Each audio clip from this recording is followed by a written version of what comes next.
Selamat datang di bumi Nusa Tenggara Timur, bumi eksotik dengan sejuta pesona adat dan budaya.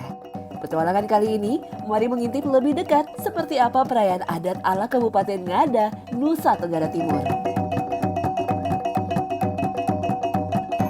Hari ini saya lagi ada di Kampung Lekowali, Desa BI Wali. Nah, lagi mau ikutan acara persyukuran kampung atau Kanua. Saya beruntung sekali karena ini acara yang dilakukan dalam 1 abad sekali. Nah, ini lagi dimulai tari-tariannya. Saya mau ikutan sama ibu-ibu, tapi di mana ya? Sini aja deh.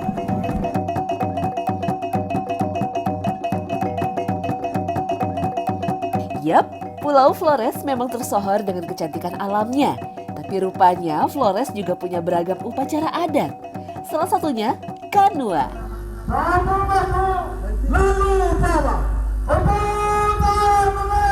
Kanua bisa juga disebut upacara syukuran, tempat tinggal atau kampung baru. Ketika seluruh warga memutuskan pindah daerah ke tempat yang baru, di pemukiman baru inilah ritual adat Kanua dilaksanakan. Biasanya keturunan suku-suku dari Kabupaten Ngada menjadi generasi yang meneruskan upacara ini.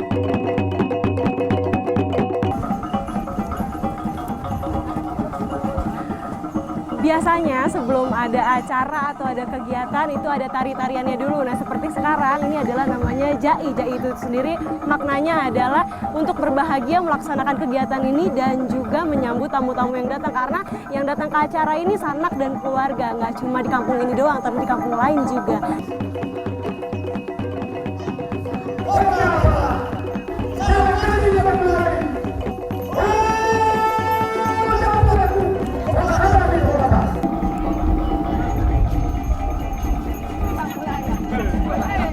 Ritual adat Kanua tergolong langka. Tak heran waktu pelaksanaan tak bisa sembarangan. Selain memperhitungkan kalender adat, pelaksanaan Kanua juga melibatkan biaya yang tak sedikit.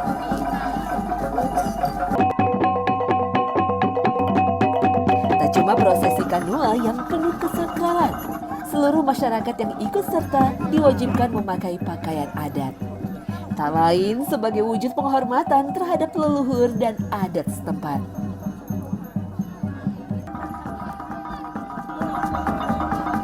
Karena acaranya ini diadakannya di tengah-tengah kampung, jadi tamunya datang dari segala penjuru. Ada yang dari belakang sana, ada yang dari depan.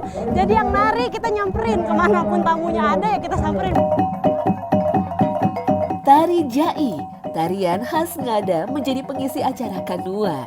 Sukacita masyarakat sebagai wujud kegembiraan dan rasa syukur sangat terasa dalam gerak tari Jai.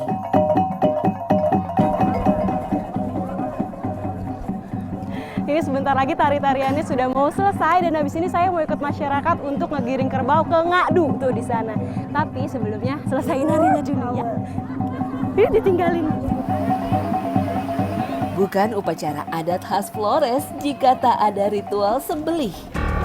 Kerbau dan babi menjadi hewan pilihan dalam upacara Kanua. Selain dipersembahkan kepada leluhur, penyembelihan kerbau dan babi juga akan menjadi bahan makanan yang akan dinikmati seluruh warga Kampung Lekowali. Setelah tadi sudah menari-nari, ini masuk langsung ke proses selanjutnya yaitu koke koba. Ini adalah menggiring kerbau menuju ke ngadu. Nah, ini ngadunya nanti kerbau diikat di sini. Kerbau ini juga menjadi salah satu syarat yang harus dipenuhi kalau misalnya ada acara adat di sini. Ya, diikat. Banyaknya jumlah kerbau yang akan disembelih menjadi tanggung jawab bersama dari tiap suku. Ini kerbau-kerbaunya sudah diikat di ngadu. Ngadu itu dari bentuknya ini mirip sama lumbung, tapi ini adalah simbol untuk menunjukkan jumlah suku yang ada di kampung ini. Kalau di sini ada 1, 2, 3, 4. Ada 4 ngadu berarti ada 4 suku. Dan kerbaunya juga ada 4, tapi ditambah 1 karena dari pemilik kampung. Jadinya ada 5. 1, 2, 3, 4, 5.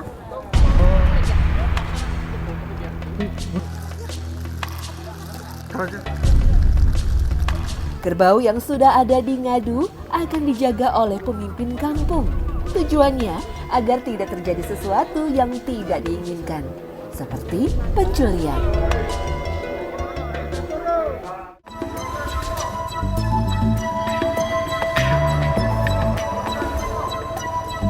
Hari berganti, rangkaian kanua terus berlanjut pada puncak acara, yakni Bela Kaba. Sebelum memulai acara, di dalam rumah adat berlangsung satu ritual khusus yang tak boleh dilewatkan dalam upacara kanua. Tibalah saat puncak acaranya, yaitu penyembelihan hewan. Tapi sebelum acara dimulai ada acara ini dulu, persiapan untuk pengasahan pisau. Jadi acara basah sawo ini adalah bukan pengasahan pisau biasa, ini adalah awal-awalnya itu dia potong ayam dulu, darahnya dioles ke parang, baru nanti akan dipakai untuk menyembelih kerbau. Setelah tadi ritualnya selesai, dari tetua adat langsung memandatkan kepada orang yang dipercaya yang untuk nanti menyembelih hewannya. Dan setelah ini tadi ada ritual untuk membaca isi perut ayam. Itu dipercaya oleh tetua adat di sini, bisa dilihat dari isi perutnya itu kalau misalnya acara ini berlangsung dengan baik atau tidak.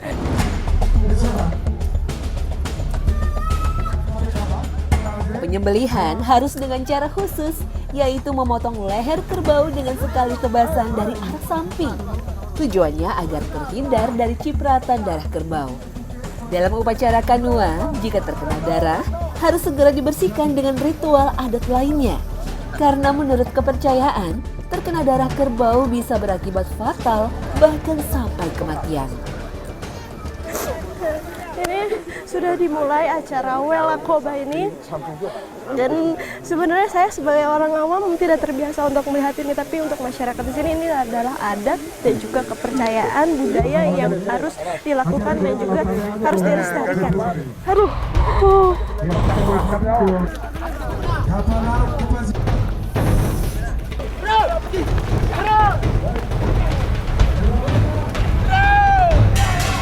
Setelah tadi ya udah penyembelihan kerbau-kerbaunya ini dibawa, diseret ke pinggir lapangan untuk dilihat nanti di bagian pinggulnya. Kalau misalnya tetua adat di sini bisa baca itu ada keburukan atau ada kebaikan, atau acara ini sudah direstui atau belum sama leluhur. Bisa dilihat dari situ. Jadi kalau misalnya ada pertanda buruk, nanti ada kelihatan di situ, di dekat pinggul. Tapi saya belum tahu bagian apa.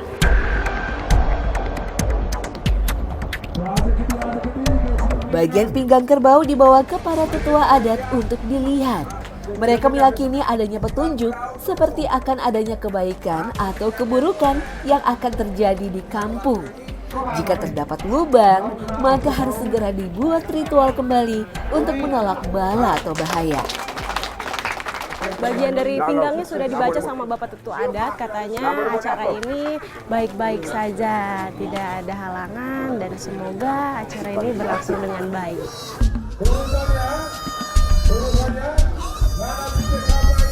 Tak hanya kerbau, ada hewan lain yang turut dipersembahkan, yaitu babi. Masa-masa kita, biar dan dua, setenge mau mode-mode, Korea ulungan aja. Ada tere dan lagi molo. Mana dia?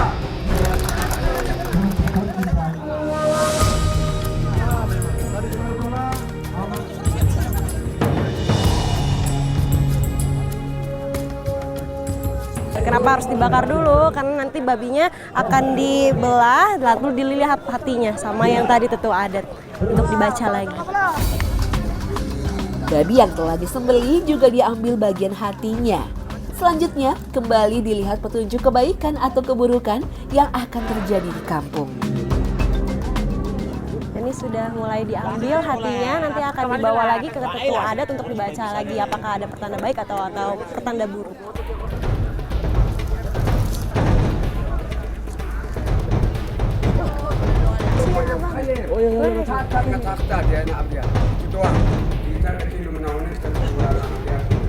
Nah, ternyata tadi hasilnya kurang baik, jadi harus ada ritual lagi di dalam rumah adat. Di sini memang dua hewan yang disembelih pertama itu dua-duanya dibaca. Kalau ada salah satu yang tidak baik, itu harus ada ritual lagi seperti sekarang mau dilakukan di sana.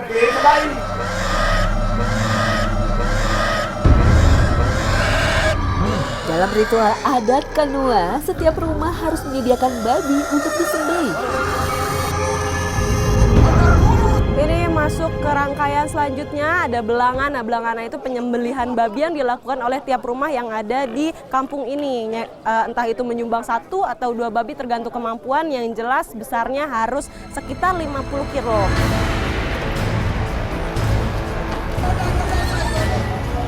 Balangana atau potongan babi pertanda kemapanan. Babi dipercaya mempunyai nilai yang lebih tinggi dibandingkan uang. Dari ujung sana sampai ujung sana, ini semua suara babi. Semua lagi disembelih karena yang tadi awal udah, jadinya yang lainnya ikutan, ada urutannya juga sih. Tapi kalau misalnya saya sih ngedengernya aja udah ngilu.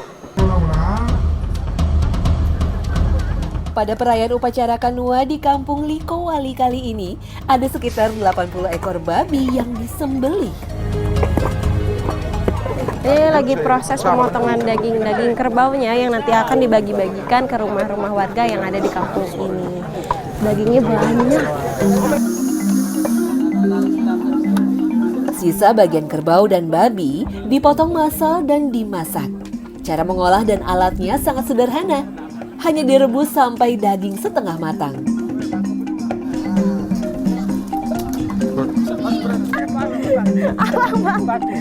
Berat. Nah, jebor, apinya mati kena air.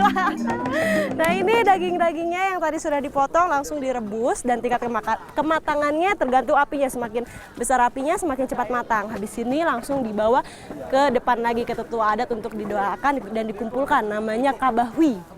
Nah, ini tunggu sampai berapa jam, Bapak? Papi. Berapa jam? Lama? Tidak? Lama.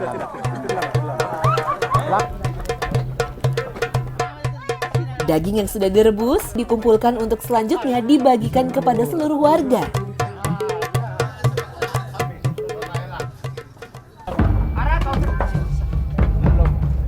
Beiboto yaitu mengarak kepala babi beserta nasi keliling kampung dengan cara dipikul. Tujuannya untuk persembahan kepada leluhur.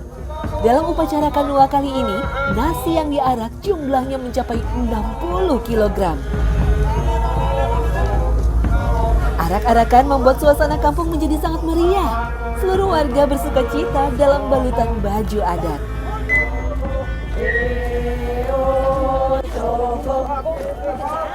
Ini masuk ke rangkaian yang terakhir yaitu Beiboto.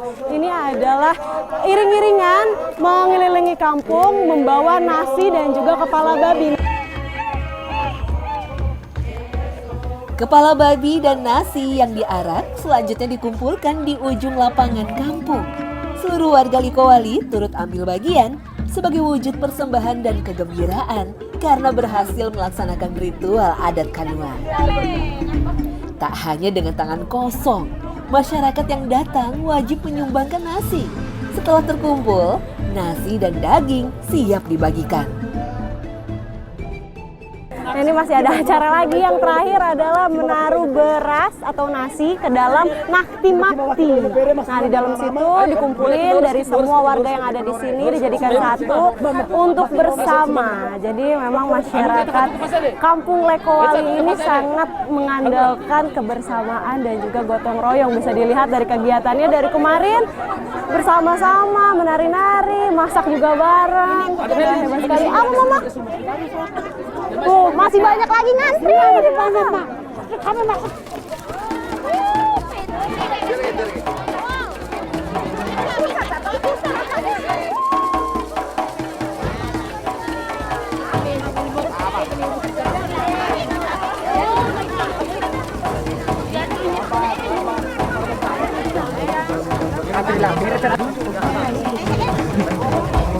Nasi dan daging mulai dibagikan, porsinya disesuaikan dengan jumlah anggota keluarga di rumah. Semakin banyak anggota keluarga, semakin banyak pula nasi dan daging yang diberi. Saya sangat beruntung bisa ikut serta dalam tradisi yang sangat langka ini. Semoga suatu saat nanti saya bisa kembali ikut Kanua di kampung adat lainnya.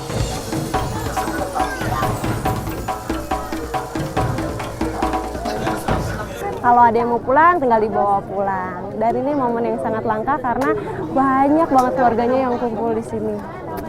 Tamu.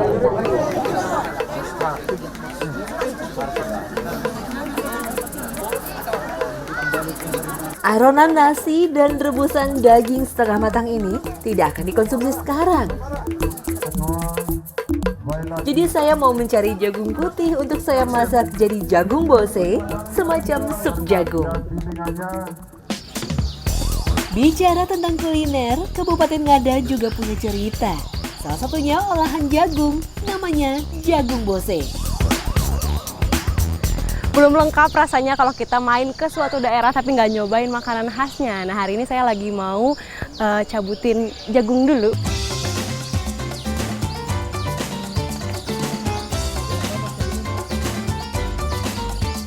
Masyarakat Ngada menyebutnya utataba. Untuk membuat utataba, jagung putih dan kuning bisa digunakan. Perbedaannya ada di rasa. Jagung putih terasa lebih manis dibandingkan jagung kuning. Ladang jagung tumbuh subur di Nusa Tenggara Timur. Tak heran, bagi warga lokal nama jagung lebih populer sebagai makanan pokok dibandingkan beras.